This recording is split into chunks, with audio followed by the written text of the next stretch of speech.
ఏంటి అసలు అఘోరి దగ్గరికి వెళ్ళిపోవడానికి కారణం ఏంటి? శ్రీవర్షిని ఏమంటుంది? మీరు మాట్లాడే ప్రయత్నం చేశారా శ్రీవర్షినితో? మాట్లాడామండి. తనకి ఏమంటుందంటే, నాకు అమ్మ వద్దు, నాన్న వద్దు, ఎవరు వద్దు, నాకు అమ్మే కావాలంటుంది. దీనికి కారణం ఏంటంటే, తను ఒక వారం రోజులు మా దగ్గర ఉంది. ఆ లేడీ అఘోరి వచ్చేసి ఒక నిమిషం నాన్న. ఒకసారి ఏం జరిగిందంటే, టోల్గేట్ దగ్గర కారు పాడైపోతే మేము వెళ్ళాము. వెళ్ళి తనని తీసుకుని మా ఇంట్లోనే 2 రోజులు పెట్టుకున్నాము. తర్వాత కార్ రిపేర్ అఘోరిని తర్వాత కారు రిపేర్ అంతా అయిపోగానే తనని తీసుకుని ఆ కారు తీసుకుని వెళ్ళిపోయినాక తర్వాత నేను మిమ్మల్ని మర్చిపోలేకపోతున్నాను, మీరు నాకు చాలా ఆతిథ్యం ఇచ్చారు. కారు 2 రోజులు రిపేర్ అయిపోయింది. కారు రిపేర్ అయిపోయినా కూడా తను వెళ్లకుండా ఏడో ఉంటూ మీరు ఇచ్చే ఆతిథ్యం నేను మర్చిపోలేకపోతున్నాను అని చెప్పి మాటలు చెప్పి మా చెల్లిని సరే నేను మా అమ్మను కూర్చోబెడతాను. మా అమ్మ నువ్వు వెళ్ళి లేడీ అఘోరి కదా, తనకి తోడుగా ఉండమ్మా అని చెప్పని తనంటే, లేదు నాకు మీ చెల్లి కావాలి, మీ చెల్లి నుంచి నాకు తోడుగా అని చెప్పని అంది. అందుకని తన్ని ఆమెతో ఒంటరిగా ఒక రూమ్లో ఉంచామన్నమాట. ఉంచితే ఒక రోజు ఏం జరిగిందంటే, నేను అనుకోకుండా వెళ్తున్నాను రూమ్లోకి వెళ్తుంటే, తను లేడీ అఘోరి మా చెల్లిని ఎదురుగా కూర్చోపెట్టించుకుని ఇలా చేతులతో ముద్రలలాగా ఇలా వేస్తూ ఏదో మంత్రాలు జపిస్తుంది. చేతులతో ఇలా ముద్రలు వేస్తూ ఏదో మంత్రాలు జపిస్తుంది. ఆ టైంలో నేను అనుకోకుండా సడన్గా నేను తలుపులు తిట్టేసరికి, ఏయ్ నువ్వు ఎందుకు వచ్చావు, నువ్వు లోపలికి ఎందుకు వచ్చావు, సడన్గా నేను పిలిచినప్పుడే రావాలి, ఇలా మేమిద్దరం ఏకాంతంగా ఉన్నాం రాకూడదు అని చెప్పి నా మీద గట్టిగా కేకలేసింది. అమ్మాయి ఏంటమ్మా తర్వాత ఘోరంగా ఆవిడ అరిచినప్పుడు మీరు ఎలా రియాక్ట్ అయ్యారు? అంటే భయం వేసిందా? అప్పుడు ఆ టైంలో భయం వేసిపోయి ఇంకా నేను దమ్మట డోర్ క్లోజ్ చేసేసి నేను వెళ్ళిపోయినాక తర్వాత కాసేపు ప్రశాంతంగా వచ్చినాక, ఏమి లేదు నాన్న, ఆ టైంలో మేము చిన్న పూజ చేసుకుంటూ ముద్రలో వేసుకుంటున్నామమ్మా, నువ్వు ఆ టైంలో అలా వచ్చేసరికి నాకు అలా కోపం వచ్చిందని చెప్పిన తర్వాత ప్రశాంతంగా మాట్లాడింది. మీరు ఒక వీడియోలో చూసుండొచ్చు, మా అన్నయ్య విష్ణు మీద కూడా పడి ఇలాగా ముద్దులు పెడతానంటూ బొగ్గలు కొరుకుతూ, నాకు కూడా బొగ్గలు నచ్చాయి, నీ బొగ్గలు నాకు బాగున్నాయి అని చెప్పని బొగ్గలు లాగడాలు ఇలాంటివి చేసింది. మీకు ఒక వీడియో ఉంది కదా, ఆ వీడియోలో ఒక మన్నయ్య మీద పడతాం మీరు చూస్తాను. ఈ పర్సన్ అయినా అతను వీడియోలో మనం ఏదైతే చూస్తున్నామో ఇప్పుడు రైట్ సైడ్ బాక్స్ లో అక్కడ?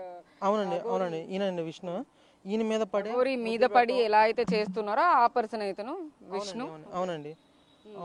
మీ ఇంట్లో ఉన్నప్పుడు కూడా ఎలా బిహేవ్ చేసేది ఆవిడ? ఇప్పుడు మీ చెల్లితో ఏకాంతంగా రూమ్ లో కూర్చుని ముద్రలు వేస్తోందని చెప్తున్నారు, అలా ఇంకా ఎలా వైలెంట్ రియాక్షన్స్ ఏమైనా ఉన్నాయి? మా చెల్లితో పద్దాక ముద్దులు పెడతాలు, నన్ను కూడా పిలిచి పక్కగా బుగ్గలు లాగడాలు. భలే ఉన్నాడే మీ అన్నయ్య, ఒకసారి రాత్రి నా పక్కలో పడుకోబెట్టించుకుంటాను ఇలా మాట్లాడింది. ఇలా చెప్పొచ్చో లేదో తెలియదు కానీ ఓ రోజు యాక్చువల్గా ఈ విషయం మా అన్నయ్యకి కూడా తెలియదు. ఓ రోజు డబ్బులు ఇచ్చి ఒక బీర్ బాటిల్ సిగరెట్లతో పాటు కాండం ప్యాకెట్ కూడా తీసుకురమ్మని చెప్పని అనడం జరిగింది. నేను ఎందుకు ఆల్రెడీ జెండర్ మార్చుకున్నారు, దాంతో ఏం పని ఉంటుందని చెప్పేసి ఆవిడ తీసుకురమ్మని ఉంటారు. మాతోనే ఇలా సెక్షువల్గా ఎఫెక్షన్ పెట్టుకుందాం అని చెప్పి చూసింది. నేనైతే లొంగలేదు. అమ్మ తప్ప అమ్మ, మీరు పెద్దవారు. డైరెక్ట్ గా అఘోరి మిమ్మల్ని ఇలా సెక్షువల్ గా మూవ్ అవుదాం, ఫిజికల్ గా ఉందాం అని చెప్పేసి అడిగారా? కాండమ్స్ తీసుకురమ్మంటే ఇంకా దానికి అర్థం అదే కదండి. ఇంకా అనగానే అమ్మ మీరు పెద్దవాళ్ళు కదమ్మా, మా వాళ్ళు కాదని చెప్పని అని చెప్పి దండం పెట్టి నేను అంతా స్కిప్ చేశాను. ఆ తర్వాత రోజు సాయంత్రం ఇలాగ మా అన్నయ్య మీద పడి ముద్దులు పెడతారు వీళ్ళు చేసింది. అసలు నా దగ్గర ఉండబాకండి, మీరు ఏంటంటే నాకు మూడొచ్చేస్తుంది, నేను ఉండలేనని చెప్పానండి. మా చెల్లితో కూడా ఏంటంటే, మీరు సిగరెట్ ఉంది కదండి, సిగరెట్ని మామూలుగా ఎవరైనా వెలిగించుకుని నోట్లో పెట్టుకుని పెట్టుకుంటారు. మా చెల్లి చేత మీకు మలద్వారం ఉండేది కదండి, మలద్వారంలో సిగరెట్ పెట్టించుకుంటుందండి మా చెల్లి చేత. ఓ రోజు మా చెల్లి పెడతంటే చూశాను నేను. అప్పుడు తన ట్రాన్స్లోకి వెళ్ళింది. తన ట్రాన్స్లోకి వెళ్ళి అలా తను ఏది చెబితే అది చేస్తుంది. తను వశపరుచుకోవడం ఇదంతా మీరు నమ్ముతున్నారా? అంటే తను ఏదో మందు పెట్టింది నా అమ్మ, నా అన్న, నా విష్ణు అన్నయ్య, నా చదువు, నా కెరీరు, నా గోలు అని అనుకున్న పిల్ల ఆవిడ పరిచయం అయిన 7 రోజుల్లోనే సడన్గా నాకు మీరెవ్వరు వద్దు, నాకు ఆమె కావాలి అని చెప్పండి అంటే ఎవరైనా సరే మందు పెట్టుకుని, పైగా నా ముందే ఇలా ముద్రలు వేస్తూ, లేదమ్మా నేనేదో సాధన చేసుకుంటున్నాను, మీరు వాళ్ళ సడన్గా వచ్చేసరికి ఇలా అని మాట మార్చడం, నా మీద అలా గట్టి కేకలేయడం. మీ మీద ప్రయోగించలేదా? ఓన్లీ మీ చెల్లి మీద ప్రయోగించింది అంటారా? మీ అందరూ ఎందుకు మేమందరం దూరంగా ఉండేవాళ్ళం. ఆ పిల్లని ఒకదాన్ని దగ్గరగా ఉంచడం వల్ల ఆమె ఒక ఆడవాళ్ళు అన్నట్టుగా భావించి మేము మా చెల్లిని ఒకదాన్ని ఒక దగ్గరగా ఉంచడం. మా అమ్మని ఉంచుదామంటే మీ అమ్మ వద్దు, నాకు మీ చెల్లె కావాలి, మీ చెల్లిని దగ్గరకు ఉంచి అన్నారు. అయితే మా చెల్లిని ఇలా ఉంచి వశపరుచుకోవడం జరిగింది.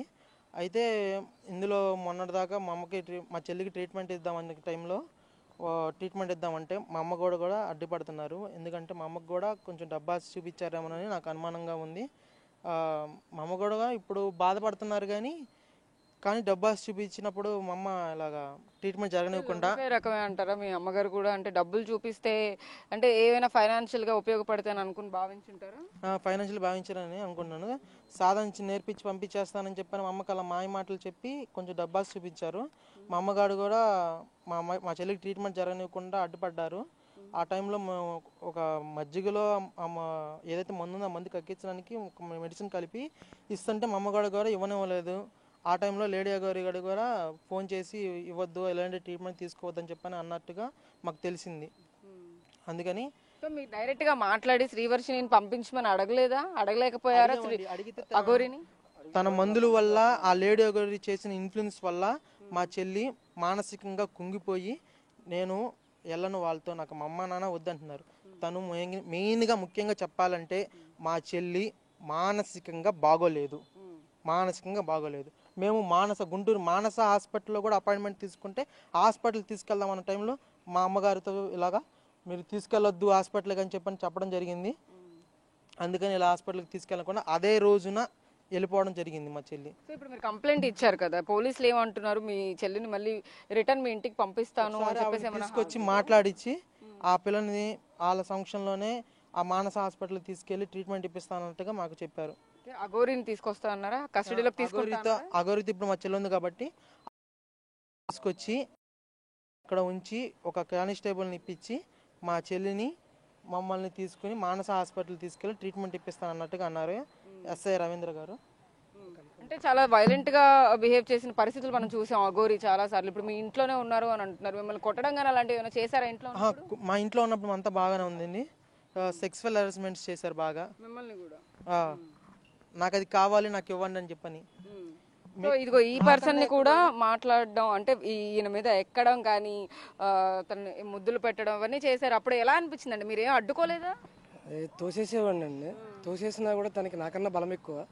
రెండు చేతులు మడత పెట్టేసి వెనకాలకి పెట్టేసేసి బుగ్గలు గట్టిగా కొరకటం. ఇప్పటికీ అది ఇంకా చూడండి ఇలాగా. ఇదంతా కూడా ఈ నెల రోజుల్లోనే జరిగింది, ఈ 30 daysలోనే జరిగింది. ఇదంతాను మీదకి కొరకడాలు, గొడవ చేయడాలు. ఆవిడ ఫీమేల్ మేల్ కాదు, అసలు తనకి ఆడవాళ్ళు కావాలి. ఇప్పుడు మీకు కనిపిస్తుంది ఒక శ్రీవర్షిని, కానీ మాకు ఈ 10 రోజుల్లో మేము తెలుసుకుంది ఏంటంటే ఇందులో ఒక ఆవిడనే పెద్ద పెద్ద కేకలు పెడితే అక్కడ ఉన్న ఇన్స్పెక్టర్ కూడా పట్టించుకోలేదు. ఇక్కడ నుంచి మేము ఎటువంటి కంప్లైంట్ తీసుకెళ్ళకపోవడం వల్ల అక్కడ ఉన్న అమ్మాయిని కూడా మాట్లాడిచ్చింది, కానీ ఏది కూడా రికార్డ్ చేయలేదు వాళ్ళు. అక్కడ ఉన్న ఆడవాళ్ళు కూడా ఆవిడకి సెక్షువల్ హెరాస్మెంట్స్